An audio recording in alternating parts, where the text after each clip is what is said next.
All right, let's start. Good evening all and Happy New Year. My name is Aldo Comi. I am the co-founder and CEO of Soccerment. Many thanks for taking the time to participate in this webinar. We are presenting a new metric called Gegenpressing Intensity, which measures the fraction of times a team immediately attempts to regain the ball after losing possession in attacking areas, rather than falling back. Gegenpressing or counterpressing is now a well-established strategy in many possession-based teams.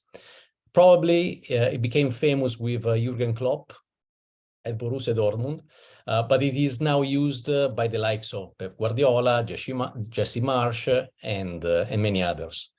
During the presentation, we will share all the details about the metric. I can anticipate that to define counter-pressing actions, we consider as a trigger all losses of possession in the attacking 40% of the pitch, and check for the defensive actions performed in the attacking half in the following 6 seconds. Presenting the metric today, we have the 3 people who developed it, i.e. Antonio Gagliardi, UEFA Pro football coach and head of match analysis of Italy's national team that won the European Championship. And Antonio is also a football advisor at Soccerment. We have Alberto Riccardi, PhD in quantum information, data scientist at Soccerment, and Roberto Angioni, PhD in astrophysics, who's the head of data science at Soccerment. Now, let me just spend a few words on what Soccerment does for those who don't know us yet. Our mission is to accelerate the adoption of data analytics in football. On the one hand, we develop new, more scalable ways to track football performances. For example, we produce a set of smart shingles called Exceed that are able to analyze both the athletic and technical stats, thanks to their inertial sensors and the artificial intelligence algorithms.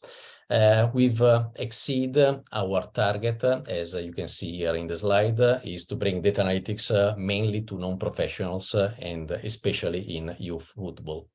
On the other hand, on the left-hand side, we work on advanced data analytics, creating metrics and advanced models to better describe football performances through data.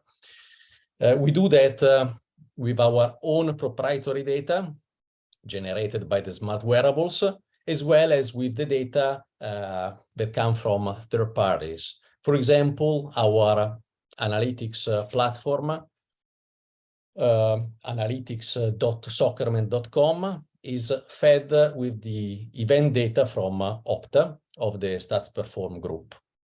And later I will link, for example, our platform link to the Gegenpressing Intensity metric for the Premier League this year.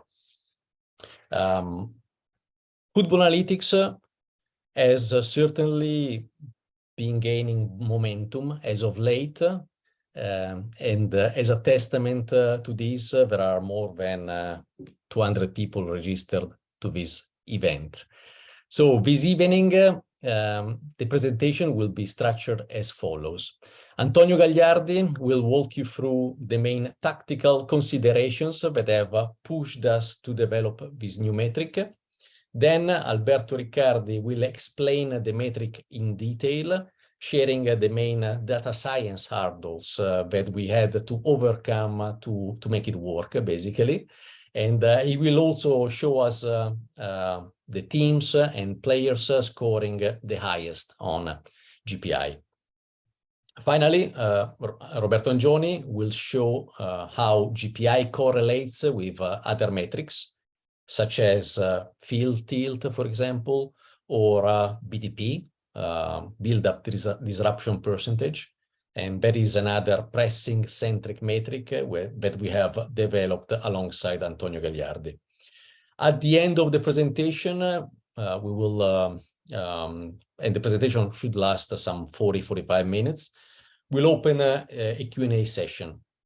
Given that there are so many people connected to this webinar, I think that the best way to handle the Q&A is to collect all the questions, and you can, you have the Q&A chat here in Zoom. So we collect all the questions, we organize them, and then we reply live. So whenever you guys have a question, just write it in the Q&A chat. Now, without further ado, let me introduce Antonio Gagliardi. Antonio, the floor is all yours.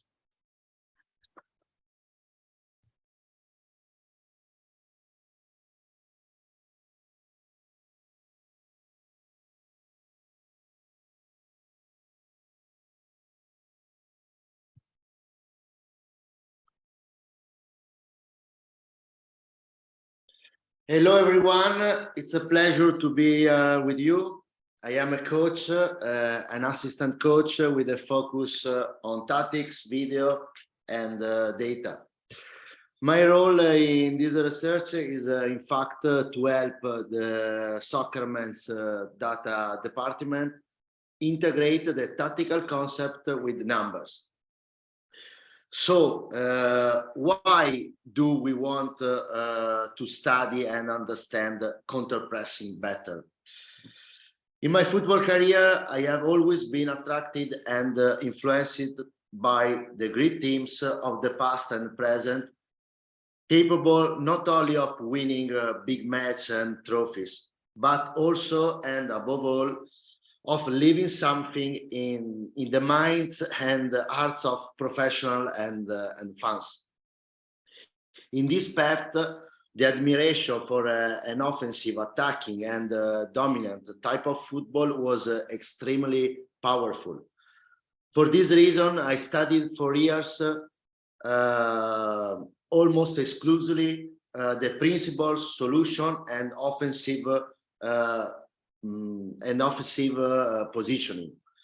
I believe it, and partially I still do, that the big teams dominated the game because they had developed a fantastic offensive game. However, the more I study the big teams, the more I realize that their dominance of the game passed through their off-the-ball strategy. An aggressive and proactive non-possession phase aimed at taking away time and space from opponent and recovering the ball as quickly and as high as possible. I think the three most important teams in the history of football were Michel's Netherlands, Saki's Milan, and Guardiola's Barcelona. The pressing and the counter-pressing of these three legendary teams are the true common ground of their dominant football.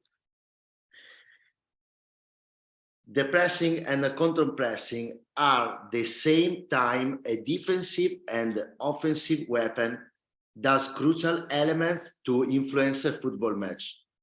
In the defensive strategy, I am the master of my destiny.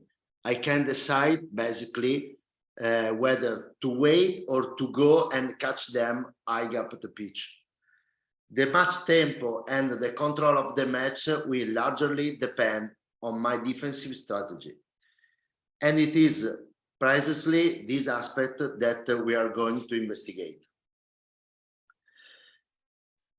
However, we must first clarify the definition of counterpressing. Counterpressing is a defensive transition that occurs immediately after losing the ball, usually within 8-10 seconds after. Counterpressing is a reaction to the change of possession, which involves running forward instead of tracking back towards the goal to protect it. It usually refers to situations occurring in the attacking half. The counterpressing is connected to the possession phase, an attacking action with a large density of players around the ball will favor a natural counterpressing to recover the ball. These and other numerous considerations can be found in my recent thesis for the UEFA Pro course in Coverciano, with the link you can see on the Federation website. The thesis is available both in English and in Italian. Early, we mentioned the three teams, in my opinion, that have most changed the history of football. To this, if we talk about counterpressing, we had the German school of Rangnick and Klopp. Let's look at some video examples. We start with the 1974 World Cup in Germany for the Dutch national team.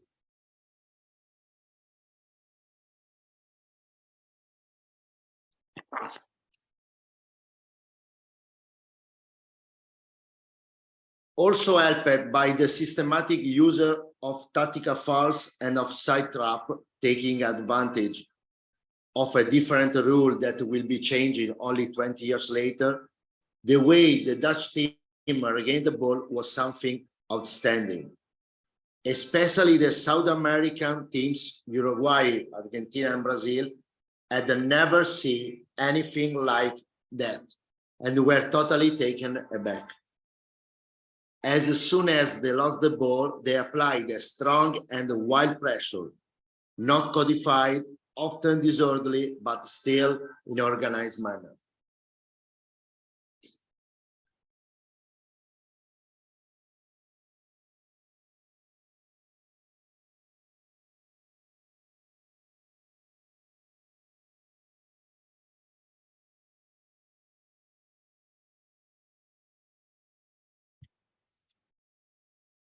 And now we see Saki's Milan instead.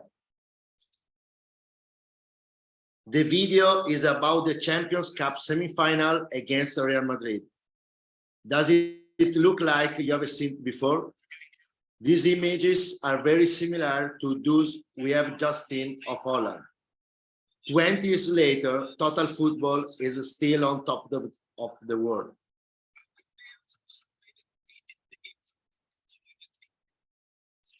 On November 1989, Saki's Milan won the European Cup round at the Bernabeu against Butragueños Real Madrid, putting the Spanish team offside 23 times. A crazy figure. The Italian team in those years adopted an exasperating tactic for opponents that took away time and space. To cope with this revolution, FIFA in 1992 was forced to change the rule on passive offside. Saki forced football to become a better game.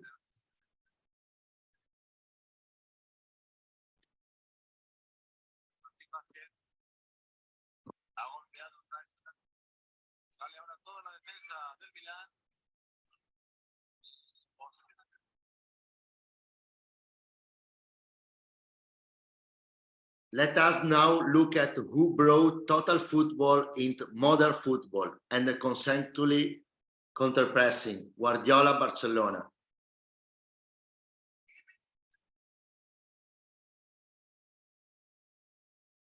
Starting from principle and offensive position, the Spanish team takes the recovery of the ball fast to a new level. Firstly, by inventing the rule of the 5 seconds after losing the ball, Guardiola manages to often win the ball back in the offensive period, thus continuing is never broken for opponents' ball possession.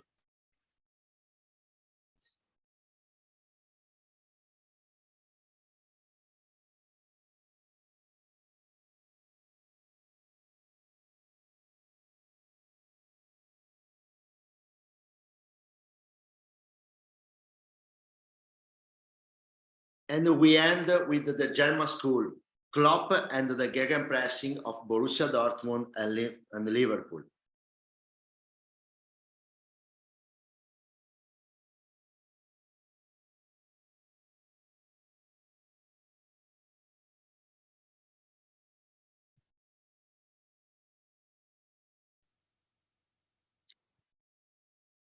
We have some problem with this video.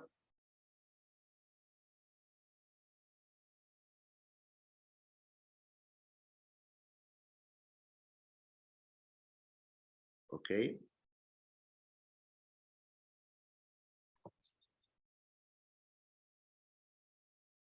For the first time with Klopp, we start using a defensive situation as an offensive weapon. Gegenpressing is the best playmaker in the world.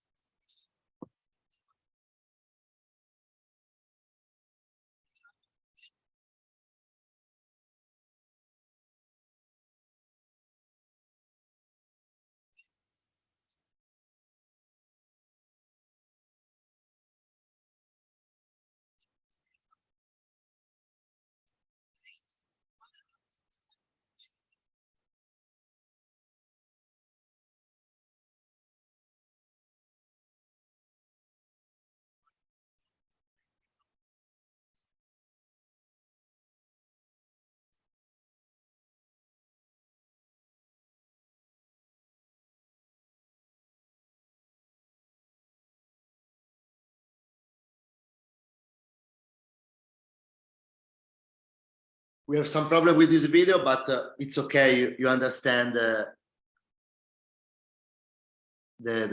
Klopp rule. And to conclude, we now see another type of video more related to the work we are presenting today, the new GPI metric. In the video, we can see the different events that make up the index, which will then be explained by Alberto. In the metric, we have a defensive action, in this case of Spain. Spain lose the ball. Defensive action in 6 seconds. Sometimes we have a defensive action with a recovery. Spain lose the ball. Defensive action with a recovery the ball. And I think it's a new rule of this kind of metric. We have also unsuccessful pass without a defensive action. But Alberto now explained better than me.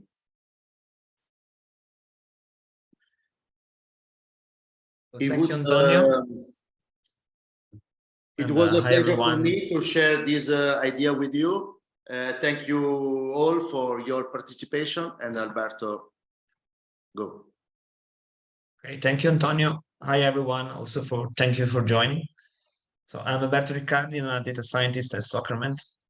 So over the past few months, I've worked with Antonio, who I deeply thank you for all the support and the help provided, and the entire Soccerment data science team to develop this index. So in the previous video, we saw several examples of counterpressing action. Particularly, we saw that these actions do not necessarily lead to ball recoveries. For example, in one there was a fall. And my intervention aims to clarify how the various examples seen are identified by us, and therefore the basis of calculating the GPI. So before diving into the technical details of how the GPI is calculated, I would like to say a few words about the main challenges faced in this process. So firstly, as with all defensive metrics, actually, the lack of ball information, even data, made it difficult to characterize some elements for this type of analysis. So for example, we don't know if a pass is made under pressure or not. And there was therefore necessary to widen the definition of defensive action, for example, and also to introduce other cases to recover this missing information. Secondly, this metric aimed at quantifying a specific strategy, as Antonio explained before, and it was therefore necessary to work closely and continuously between the data and the match video analysis to ensure that the set parameters were adequate to quantify this well-defined strategy. So the aim of this metric is to identify which teams immediately attempts to regain the ball after losing possession in attacking areas, instead of falling back and letting the opponent consolidate the possession and initiate a structured build-up phase. So let's start for the definition. So the GPI is calculated by dividing the number of counterpressing action by the number of IG field turnovers. And now I will explain to you what we meant for counterpressing action and the IG field turnovers. So to define counterpressing action, we consider as trigger all of losses of possession in the attacking 40% of the pitch. So this allows us to limit the impact of midfield duels, where the phase of play is not well defined and we can shift more often between attack, defense, and transition. And also it allows us to identify teams who are trying to dominate possession in attacking areas. So starting from this trigger, we check if a defensive action. So if a defensive action is made within the following 6 seconds after the ball is lost. So some people are more used to other 5-second rule instead, which has more strictly or broader definition. But we found that the 6-second threshold give us more accurate representation of the counter-pressing situation, and moreover, using a slightly longer time frame helps to reduce potential error in the data input. So in this context, we adopt a broad definition of defensive action, since we are trying to capture as many counter-pressing situations as possible, and we want to also be sure that they are clean counter-pressing action, and we don't have off-ball information, as I said before, in our event data. So in addition to the standard defensive action like fouls, tackles, interception, clearance, blocks, and this kind of the typical defensive action you consider everywhere, we include also other events that tell us that the team who lost the ball is actually actively trying to recover it. So we consider also area duels, 50-50 duels, passes, dribbles, and shots. So for example, in the video that we saw before, we saw that there was a foul and there are other defensive actions. So at this level, we do not care if the ball is actually recovered, but we want to quantify the intention of making a defensive action, hence to counterpress the opponents. So an important thing here to consider is that the turnover zone that we showed to you before was the 40% of the pitch. Right here, you can see instead that this counter-pressing zone is actually all of the attacking field, half field of the pitch. This was it has to be like this way because, for example, if a team lost the possession, like for example, in the, let's say, near the turnover zone, it has to have some spaces to recover it. Okay, of course. Moreover, as we saw in the last 2 cases of the video show here, the pressure, we also saw 2 cases where the pressure caused the opponents to launch the ball long and lose possession. So in terms of event data, actually, we don't have the information whether the pass was made under pressure, for example. So to overcome this aspect, we also consider a successful counterpressing action those situations where there is a failed passing starting from the pressed team's half, resulting in possession being regained. And the possession is being regained in the pressing team's half. So usually this follows a long ball, for example. Of course, this has to be recovered within the 6 seconds from the trigger rule. So the time threshold remains the same, but we increase the turnover zone to consider also this pressure and try to recover this missing information. So this allows us to register cases where the counterpressing action in the attacking zone does not show in the event data. So because it's not explicitly on ball event, I want to stress this because this was one of the biggest challenge try to identify this type of counterpressing action, let's say. So the pressure on the opponent forces them to get rid of the ball with a long or inaccurate passes. So in this case, of course, the presence of a counterpressing action implies the recovery of the ball. So instead, when we consider defensive action in the counterpressing zone, the green one here, we do not care if the defensive action is successful. Here, instead, with long passes, we restrict to unsuccessful passes, of course, because we want to recover this missing information. So it's also not important to note that in this case, we count the action differently at the player level. So because the player who recovers the ball in defensive half is not a player who made the counterpressing action, because the pressure cannot be made from the defender who actually recovered it. Hence, the following rankings that we will going to be see at the player level do not include this counterpressing action, which is only assigned to the team. So there is the kind of two different the counterpressing action to recover this missing information. So going back to the definition, therefore the GPI is then simple the number of counterpressing action divided by the number of lost balls in the attacking 40% of the pitch, where we have just seen the definition of counterpressing action and the high field turnover. Then, of course, is calculated on the percentage. So it's try to identify which teams try to counterpress more often the opponents. So I think that for my part is everything. I hope this overview helps to clarify how we calculate the GPI. And I will now turn on the discussion over to Roberto Angioni, the head of data science at Soccerment. Thank you, Alberto. So now we will get into a bit more details about the results and the insights that we can get from the GPI framework that was just introduced.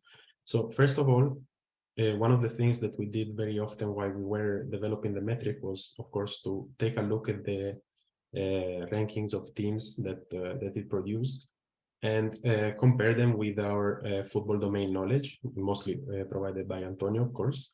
So it is a natural starting point where we look at the results to just check the team rankings.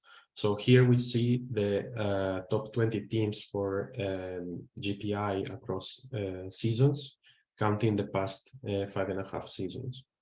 So as you can see, we find several top teams which are known for employing an aggressive counter-pressing strategy, such as Manchester City, Bayern Munich, and Liverpool. And specifically Liverpool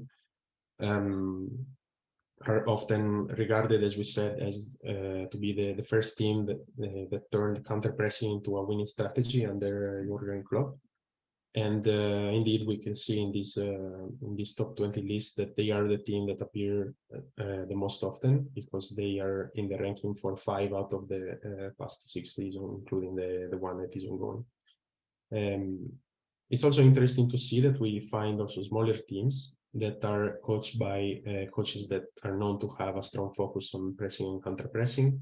And the examples of these is, for example, Leeds from this season, coached by Jesse Marsh, and also maybe lesser known Celta Vigo in last season that was coached by Argentinian coach Eduardo Coudet, who is, let's say, a disciple of Marcelo Bielsa and that athletic school. So If we now move to player rankings, what we can do is to count their counter-pressing actions, as Alberto mentioned before, and then to normalize them, to put all the players on the same level. We can use the total numbers of balls lost by the team in the attacking 40% of the pitch while the player was actually playing. So here again, we see the top 10 players in this list counting the past 5.5 seasons. And what we can do here to add a bit more context to these results is to combine the GPI framework with our player functions that are coming from a clustering model that we apply to our data. So just to shortly say 2 words about these models. We selected a set of stats and we grouped players into 13 clusters based on what they do on the pitch. And all these stats are chosen in a way to focus on the function of the player rather than the level or the effectiveness, because we are interested in what the player actually does on the pitch, not how well they do it. And the idea behind that was developed together again with Antonio was to move away from traditional player positions, because these are no longer suited to describing player roles in modern football. So, for example, if a player is in the lineup as a fullback, we cannot make the same assumptions about their function that we could make maybe 10 or 20 years ago in football, because maybe now the player is going to be much more involved in the build-up phase or chance creation in attacking areas. All the details about this process and the results are explained in more detail in a book that we published that is called The Clustering Project, and you can find that on our website. So if we go back to our player ranking, we see that the cluster and the function of the player is indicated next to their name, and we see that most of the players in this list are either ball stealers or build-up directors. So ball stealers are players that have a very high volume of defensive actions, and their first job on the pitch is to shield the defense and recover the ball from the opponent. So it makes perfect sense that many of them appear in this list. And build-up directors are what we call in Italian regista. So the players that are at the center of the build-up phase and responsible for advancing the ball upfield to prepare for the for chance creation and finishing phase. So it makes sense that these players dominate the top 20 ranking, because both of these player functions have an important defensive contribution. So you probably noticed, especially in the team rankings, that most of the performances that we saw at the top were from recent seasons. And we looked into this, and this is actually not just a coincidence, but it's part of a consistent trend. So if we go and take a look at the aggregate GPI per season for each league in the top 5 European leagues, and look at how it changes over time, we can clearly see that counter-pressing is definitely on the rise in the last few seasons. And specifically going to the individual leagues, the Premier League and La Liga have the highest values on average, and the Bundesliga has had the most important increase from the 2017-18 season, while Serie A and Liga are a bit behind, but they also show a clear increasing trend, even if there is some fluctuations. So we can definitely, our framework can definitely recognize that counter-pressing is a tactical trend that is on the rise in top football. Another interesting application of this framework is to go and see how teams can use counter-pressing as an attacking strategy, because obviously the ultimate goal of regaining the ball in attacking areas is to create dangerous chances against a disorganized defense. So we can quantify this by simply counting the expected goals created within 12 seconds from a ball recovered through counter-pressing. And then if, again, we look at the team rankings from the past 5.5 seasons, we see that this season's Leeds and Arsenal are at the top. Of course, these have to come with a small caveat, because the season is not complete compared to the previous ones, but still an interesting point. And also Manchester United are creating good chances from counter-pressing this year. So on the left, on the bar chart on the left, you just see the total number of XG from counter-pressing per game, while on the right, you see the proportion of XG from counter-pressing over the total non-penalty XG produced by the team. And we can see that this season's Leeds is still at the top with a value that is much higher than the others. And it will definitely be interesting to see if they are able to keep up these numbers for the rest of the season. And then another aspect that we can investigate within this framework is to look into how the scoreline during a match can affect the value of the metric. This, of course, is something that is relevant to basically all football metrics, because the game state can affect heavily the attitude of the team on the pitch. And for example, this can show up as a team dominating in terms of field tilt during a match, but just because they conceded 1 or 2 goals early in the match, and then they had to really push to get back, while the other team let them have a bit more of the ball because they were ahead anyway. So we looked into this for GPI, and then if we compute GPI distinguishing the counter-pressing events based on the game state, so if the team is winning, losing, or drawing, we do see some significant differences, as you can see here in the distributions. These distributions represent the GPI per game state per season in our dataset, and of course we only consider the cases where a team had at least a minimum amount of minutes in a certain game state during the season, otherwise it wouldn't be robust. So as we can see, on average, the teams are less aggressive when they are winning, and they are a bit more aggressive when they are losing, which is to be expected given the demanding nature of pressing and counter-pressing.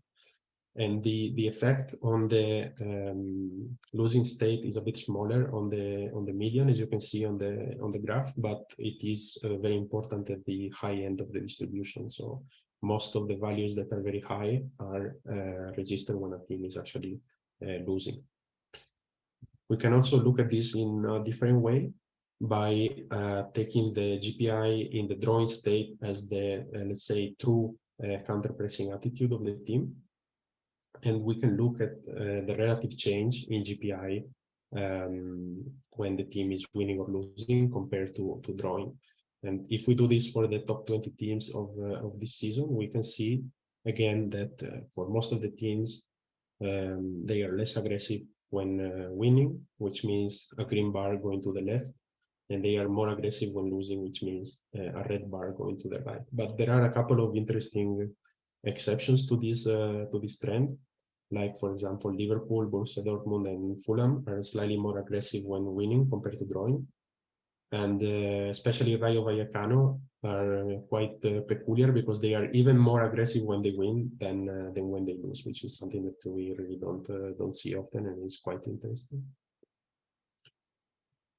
Then finally, we can also have a look at how GPI correlates with other metrics, and specifically due to the nature of counter-pressing, we were interested in the relationship with territorial dominance and pressing in a more general sense. So for territorial dominance, we use field tilt as a metric, which is just the share of final third passes relative to the opponent. So for example, if in a match, our team made 60 passes in the final third and allowed the opponents 40 passes in our defensive third, then we have a field tilt of 60%, for example.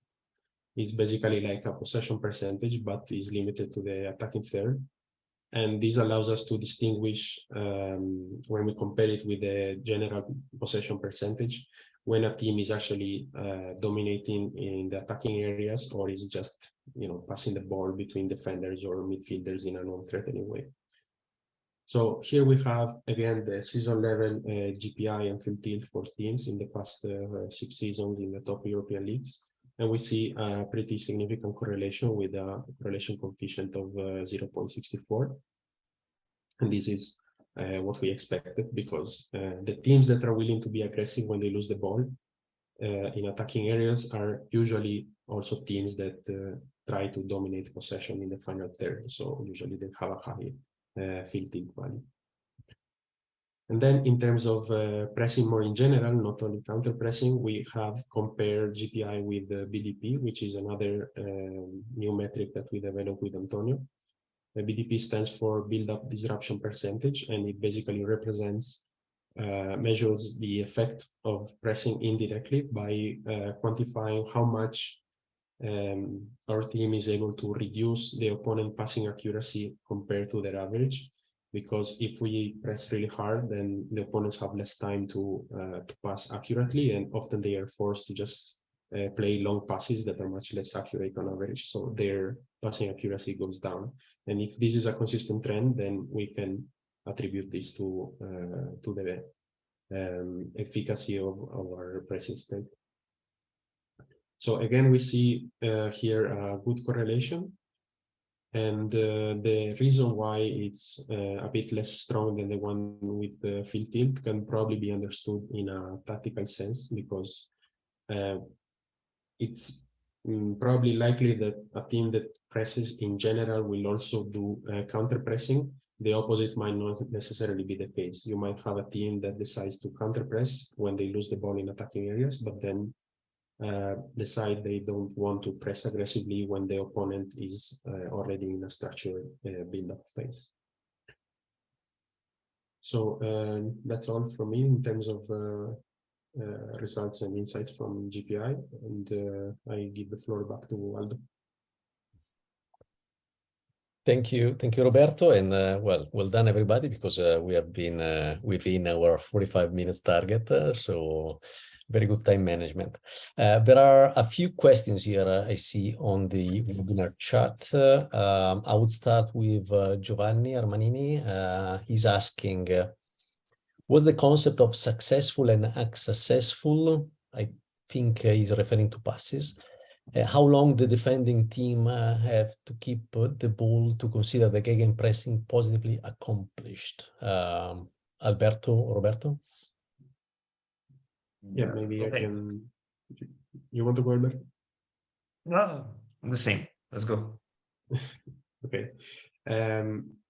So basically the idea here is that since we don't have the off-ball information, we can catch a few more counter-pressing actions if we look at, again, indirectly the effect it has on the opponent. So we consider cases where always within the 6 seconds from losing a ball in the attacking areas, the opponent is forced to play an unsuccessful pass that ends up in our defensive half and is recovered. So the criteria for considering that as a successful counter-pressing action is just that the ball is recovered. They doesn't necessarily have to give rise to a long chain of possession for our team.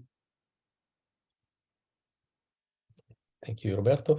Then Mayo asks, can it be said that GPI is a hybrid metric between BDP and field tilt, in the sense that it can be used as a metric to test the team's ability to quickly transition from a negative to a positive transition?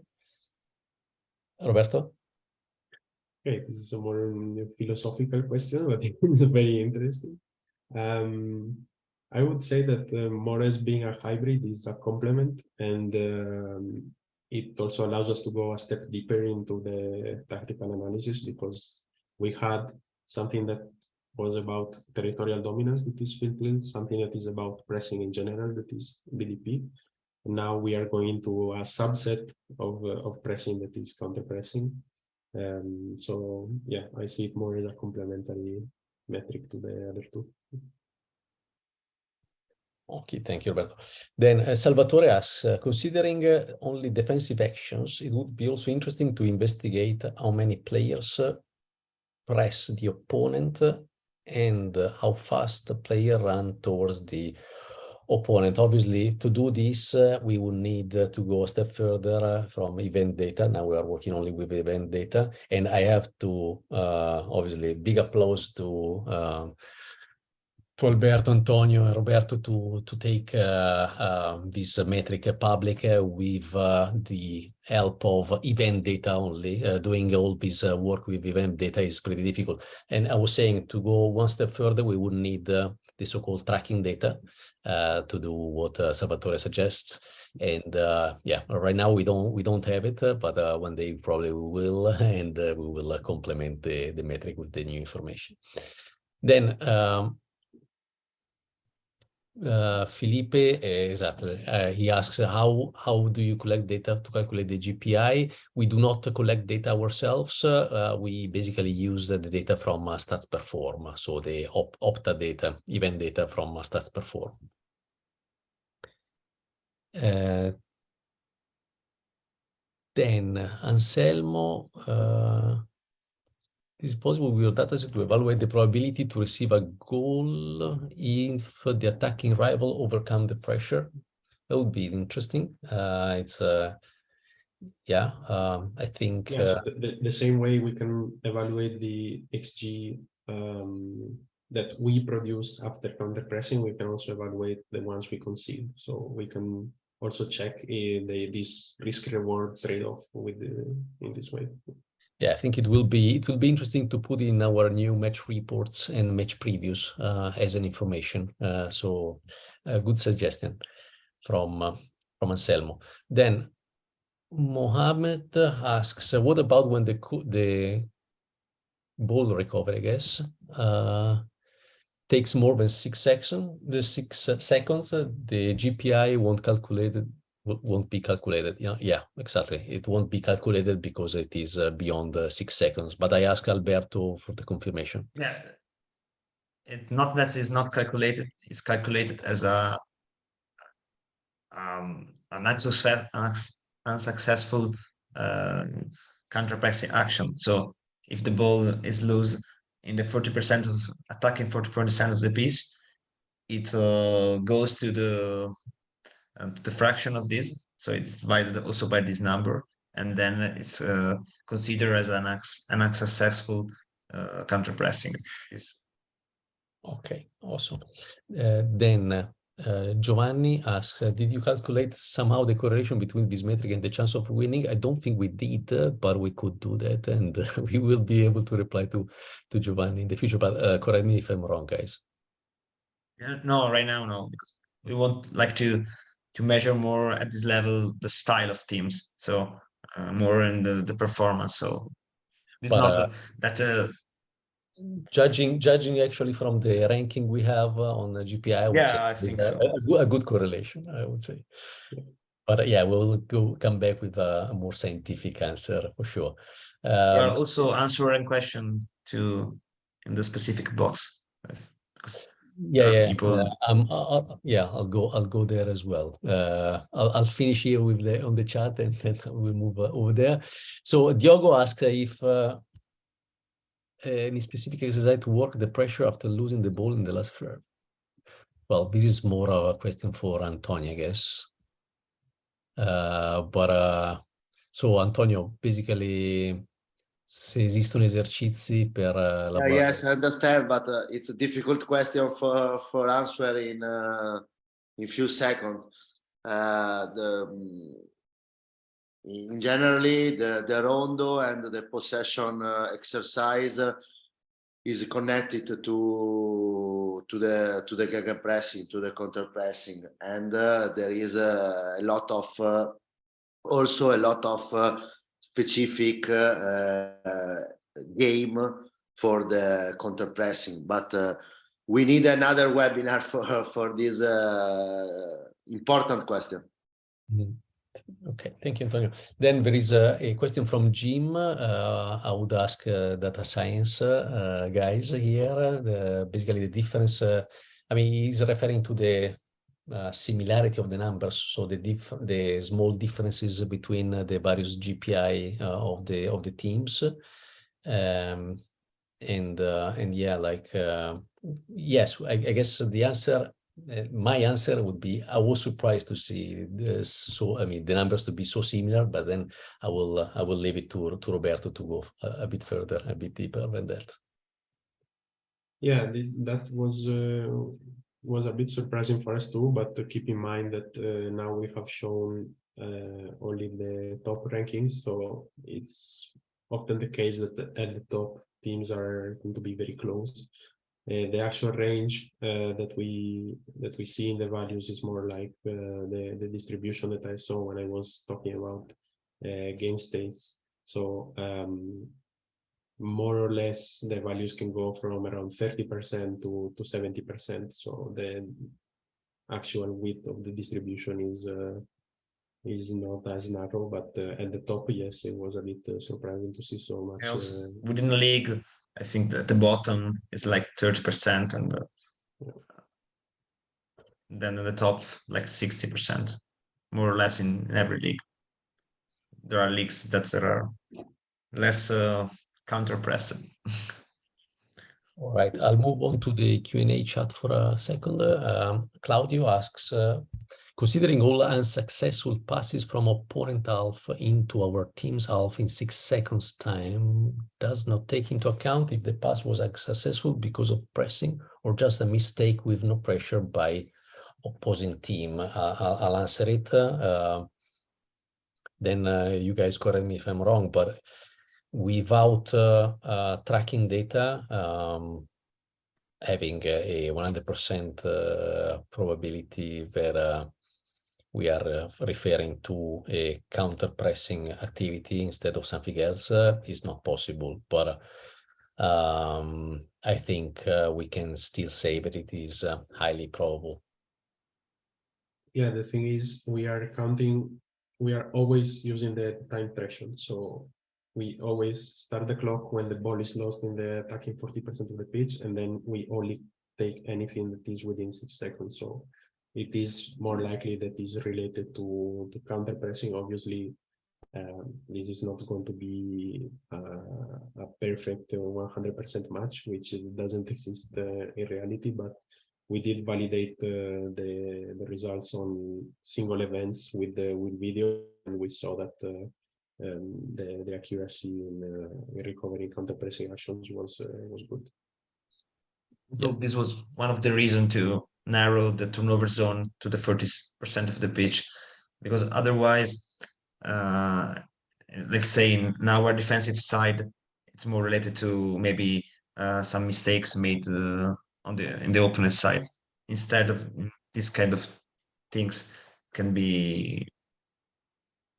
So this is one of the reasons why. Antonio, would you like to add something? No, it's okay. The Alberto and Roberto answer. Okay. Then a question from Renan, interesting from a tactical point of view, I guess. On gegenpressing, the defensive line has to be defending on a high block. This is obviously for Antonio.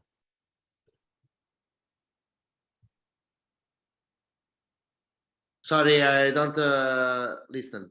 So Renan is asking whether when you do gegenpressing, the defensive line has to be defending on a high block, so deve rimanere alto.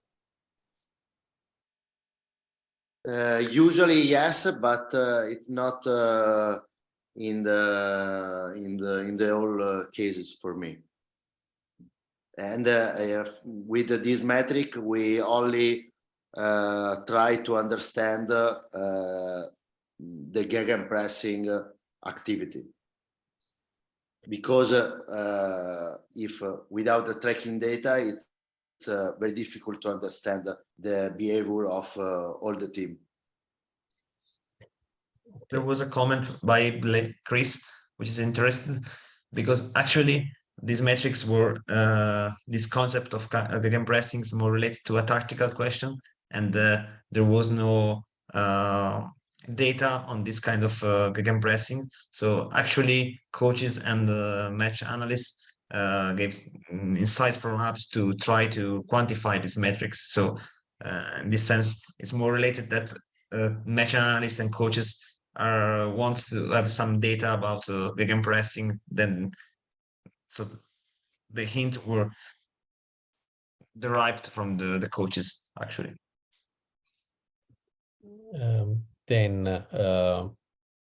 Well, this is a question for Roberto from Teja Scale. Can you please briefly define BDP, how it is computed from event data? Yeah, sure. To compute BDP, basically we look at the pass completion rate of teams on on individual matches, and then we compare it with their average pass completion rate in general. So we can see if in a specific match a team had a lower or higher passing accuracy. And then if we switch the point of view and we look at the opponents, for example, we can say against Atalanta, all the opponents always have a passing accuracy that is like 10% less than what they usually have. That's basically BDP. What it is the average difference in the opponent passing accuracy compared to their average when they play against our team, let's say. So if you have a BDP of 10%, it means on average your opponents are able to complete passes with a accuracy that is 10% less than what they usually do. Okay, then Alessio asks, I lost it. Well, he was asking whether why we use the 6 seconds instead of 8 or 9. Oh, there we go. I recouped it. So yeah, why do you think 6 seconds is the limit? To me, the limit can be changed to 8, 9 seconds. Do you have tried measuring with more seconds? This is a question for Antonio, I guess. Why 6 seconds, Antonio? Because we started to the Guardiola rule 5 seconds, but with Alberto and Roberto, we try some test with the 5, 6, and 8 seconds, and for us the best way is with 6 seconds, because sometimes with the Opta data it's possible 1 second it's not the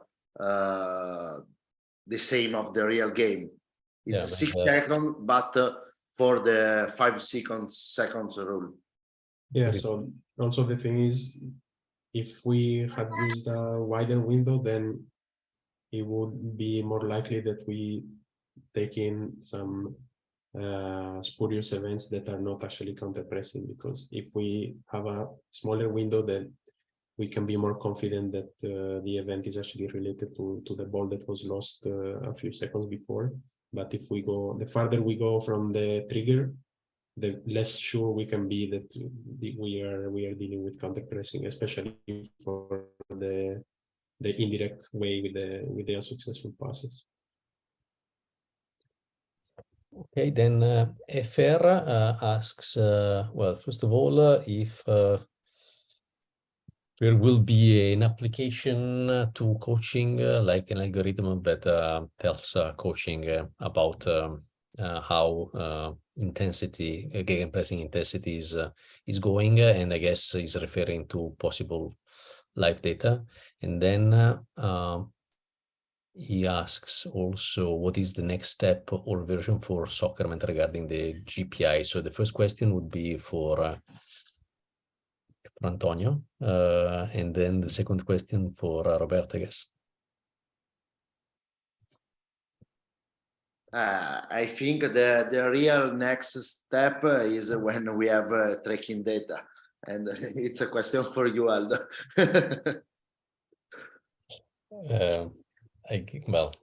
Let's see what happens in the next few months, but hopefully we will have something.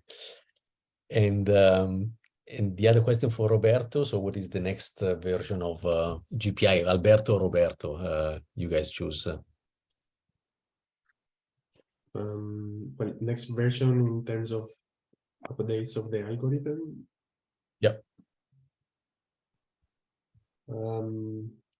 Yeah, we can keep validating and see how it does compared to football domain knowledge while the season is ongoing.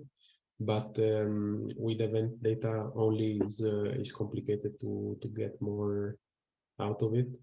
Obviously, we can always fine-tune the model, but a real game changer in this would be maybe not necessarily full tracking data, but even hybrid data where you have like standard event data, but this is complemented by information about the position of the players that are off the ball. So this would definitely allow us to make a more precise metric. Good. And in case Efer was actually asking where to find the data, maybe that was the question, I'm not sure. Well, you can find the data on our platform. You go on analytics.soccerment.com, and I mean, here, for example, you have the data, the Gegenpressing Intensity data for the Premier League, but then, you know, you can have, for example, let's have a look at Bundesliga. There you go. You have, yeah, here you have Bayern Munich on top, Eintracht Frankfurt and Borussia Dortmund. You can switch between all the leagues that we have. And as I said earlier, I probably didn't say it, but I'm saying it now, we have 17 leagues under coverage. And then Giovanni is asking, how do you compute the portion of XG generated by a linked counterpressing action? We consider the expected goals generated within this 12 seconds after the ball is recovered. So we make sure that the possession is retained, and then we just consider how many expected goals are generated within 12 seconds after the recovery. Okay, fantastic. Alessio, is there a way to work with you? You can send your resume to cv@soccerment.com, and we will definitely have a look. Then Chris Blake, would it be possible to identify whether the counterpress is more successful, like where the counterpress is more successful, right channel, central channel, left channel of the pitch? I guess that might depend on the team, but I don't know if you look at the data. I guess central position would be more likely to become dangerous. Of course, there can be made analysis about how teams is counter-pressing more efficiently, and this, of course, will be one of the key analysis that we will provide in the following months to some specific teams, or just for try to undiscover some new insights about teams. In generally, are the half space the part of the pitch with the most counter-pressing activity? Yeah, but in any case, we have full positional information in the event data, so we can definitely check this. And also, someone was asking before, we can also distinguish which event types were actually done with the counterpressing. So if it was counterpressing by a tackle or a foul or whatever it is, we can also divide by this and go into more detail. All right, then here in the Q&A section, I see only one question remaining from an anonymous attendee. He's asking, first of all, how often we will have these seminars. Well, this is the first one we have ever had. Next time we will have something new. We'll definitely replicate and we'll do a new one. I think it is very interesting to have a confrontation and to receive a lot of feedback. So yeah, we will definitely come back and hopefully soon, because that would mean that we have something new already in the next few weeks or months. And he's asking also whether we are hiring analysts. And as I said earlier, you can send your resume to cv@soccerment.com. Going back to the chat,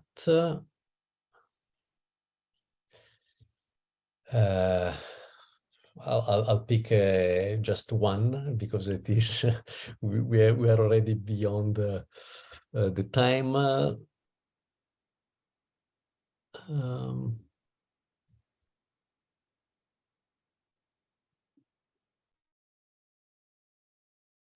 But no, probably there are no more questions unless you guys are seeing some. No, I think I didn't see anything new. Yeah, I think actually some of these questions were answered during our previous ones. So I guess it's time it's time to close the webinar and to thank you all for participating. Thank you, Antonio, Roberto, and Alberto for the presentation, and thank you all guys for participating at this first webinar on our new metric. Thank you. Bye bye. Thank you and for joining. Bye bye.